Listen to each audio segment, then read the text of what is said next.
You're feeding your flesh, but starving your spirit. I like to take a fast every now and then. A few months ago, I took a fast for 4 days, I think it was, about a month ago.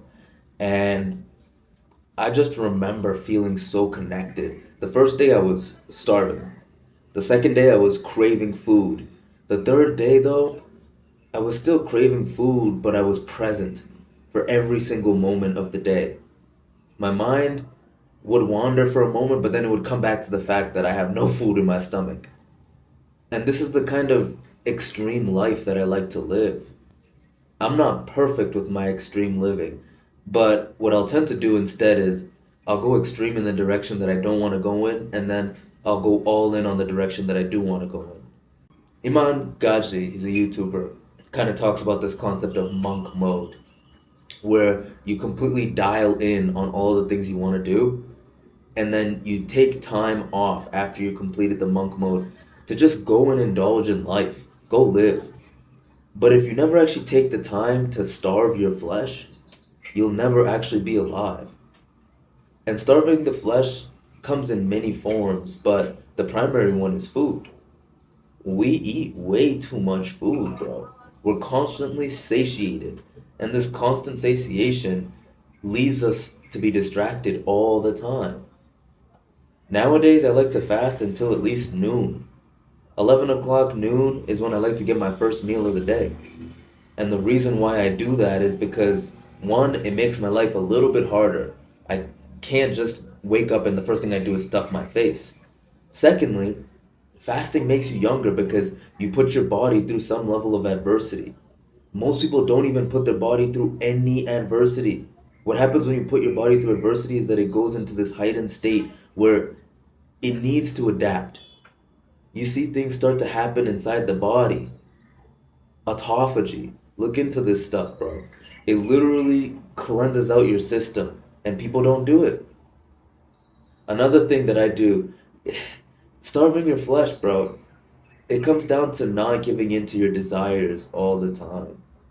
And dude, I've been so bad at this, especially this year, from my trip to Bali where I drank more than I wanted to coming back home and being sober for a little while and then smoking every single night, to indulging in more sex than I'd want to. Like, this is a challenge and this is a battle, especially for men, because we weren't given the tools we needed to succeed in life. I know you probably feel this as you go through your life where you're like, dude, where was this when I needed it as a kid?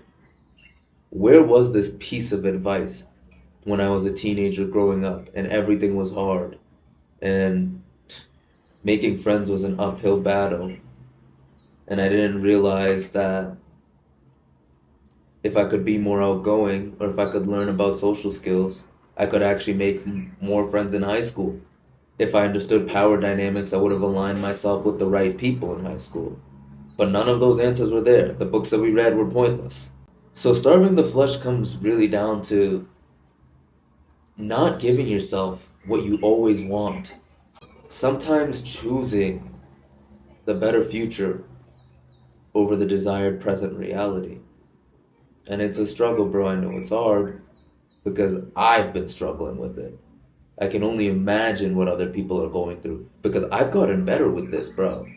I used to indulge whenever I wanted all of the time, and it made me feel terrible.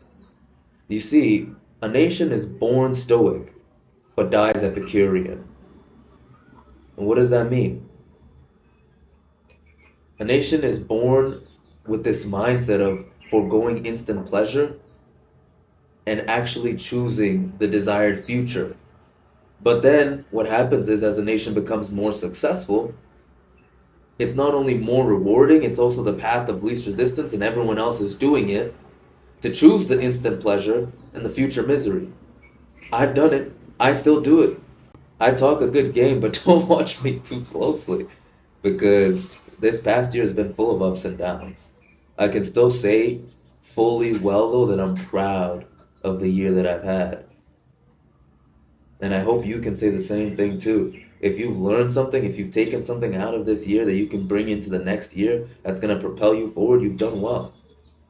And if you haven't, well, you still have another year. But it starts right now. It starts with the better habits. It starts with the better vision for your future. It starts with choosing the kind of reality that you want to have. I don't know what your desired reality is, bro, but I think we all desire a few things: good health, financial freedom, a sense of happiness and fulfillment, and good relationships. Those are the things that I think we should strive for. Those are the things that I intentionally strive for in my life. And when I see that my life isn't what it is right now, it's actually what I created, and that gives me hope in the future that I can create a better life, a better reality. So don't wish it was easier, bro. Wish you were better. Peace.